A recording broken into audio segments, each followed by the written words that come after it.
What is up there, guys? The Wiz back at it again for another video. Today what I want to go ahead and talk about is, of course, Sora and the possibilities if he can still make it into Super Smash Bros. Ultimate. Hopefully some light within the darkness right here, right now, so let's get right to it. Alright, so obviously at E3 we got our next Square Enix representative, and that of course was none other than the Dragon Quest characters. Now to me, I always had a gut feeling that no matter what, it was going to be Dragon Quest, because one, we got to get some representation for the Japanese audience fans, and of course, you know, Dragon Quest fits the bill. It is #1 when it comes to the numbers in Japan and Square Enix titles in general. So Dragon Quest, you know, it was something that ultimately had to be done no matter what. So when we do a head count, we have Cloud and we have Dragon Quest from Square Enix. So many people are under the assumption, well, you know, I guess that means no Sora.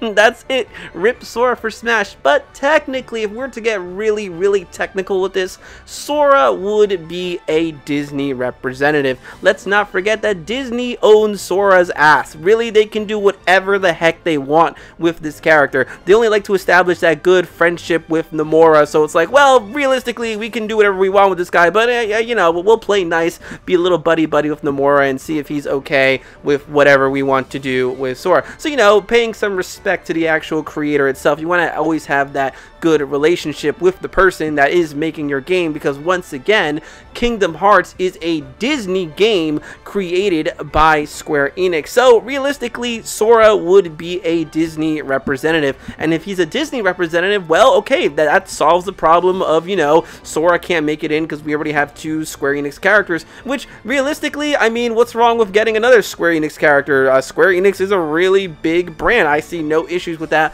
whatsoever, but having 2 Square Enix characters as DLC, yeah, I can kind of see why people might get a little bit triggered with that. But once again, Sora would be considered a Disney character. Now, of course, the big thing is that, well, since it's Disney, that's probably going to be basically impossible. Now, we've learned from time and time again that Disney did say that they would be open to the idea if, you know, Nintendo actually approached them. If you go ahead and look at the reports for Banjo-Kazooie, how they got in, it was pretty simple stuff. It wasn't anything too complicated. They asked, we listened, and we said okay. So, I mean, think about this. If Nintendo were to go up to Disney, I really don't think it would be that much of an issue, mainly because if you paid attention, Disney has never really cared too much about Kingdom Hearts. It wasn't until Kingdom Hearts 3 that Disney actually started paying full-fledged attention to this thing, you know, getting all the creators from the movies, putting the trailers in D23. Kingdom Hearts 3 is where Disney actually started paying attention to Sora. So maybe now that they recognize Sora's success, they'll be like, okay, you know what, I can see this guy being profitable. We put him in Super Smash Bros. Ultimate, the biggest like crossover game in history, huge with Nintendo. That's some good marketing over here by putting Sora in Super Smash Bros. Ultimate.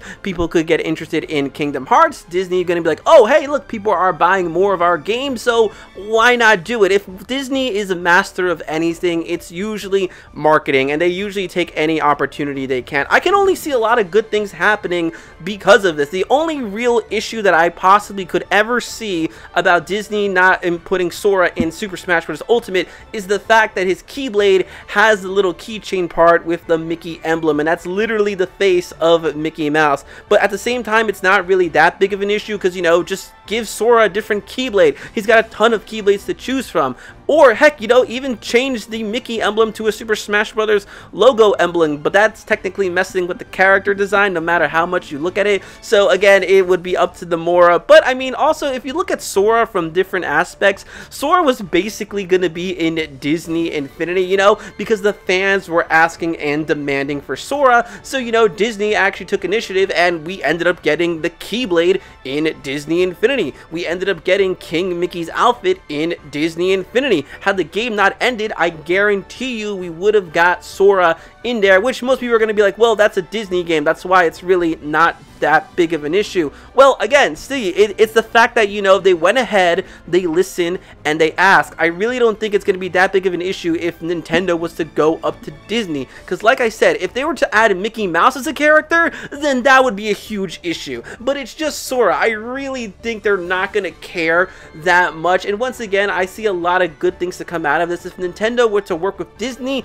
holy crap, imagine the marketing, because we know Disney basically owns everything. You know, get a bunch bunch of Nintendo Switch commercials and everything in, you know, the Disney Channel shows, Disneyland, all this stuff. Well, it could turn out to be really, really well. So I see so many positive things by, you know, Disney and Nintendo working together for Super Smash Bros. Ultimate. I'm pretty sure the Mora would be basically okay with this. You know, Shinji Hashimoto and Sakurai have complimented each other before about their video games, like, oh yeah, I know what it's like to, you know, do a deal with a bunch of different characters, crossovers, things like that. I'm pretty sure they're buddy-buddy, so again, I really don't think it's that big of an issue that many people are saying, well, since it's Disney, it's really not gonna happen. Nah. I like, if this was Mickey Mouse, then this would be a big issue. But it's just Sora, man.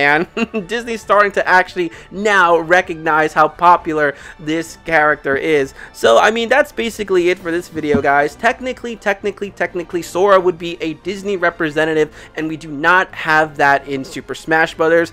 Obviously, Sora would be the only choice from Disney because there have been Disney games before, but they're all based on characters that were, you know, movie characters. Super Smash Brothers is a game that it brings together all video game characters, and Sora fits the bill perfectly well. We do not have a Disney representation, so technically Sora could still make it. And honestly, you know, how do you surpass Joker, Banjo, and of course Dragon Quest? Sora would be the ultimate surprise.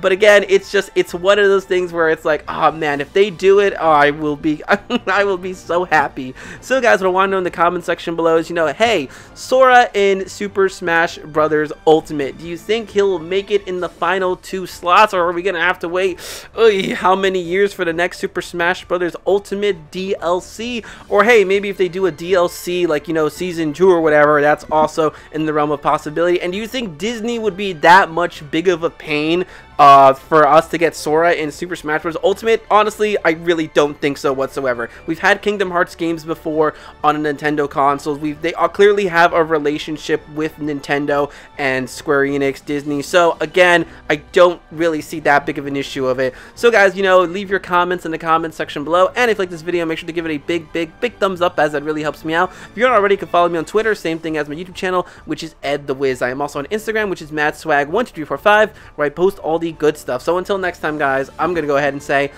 bye, pal.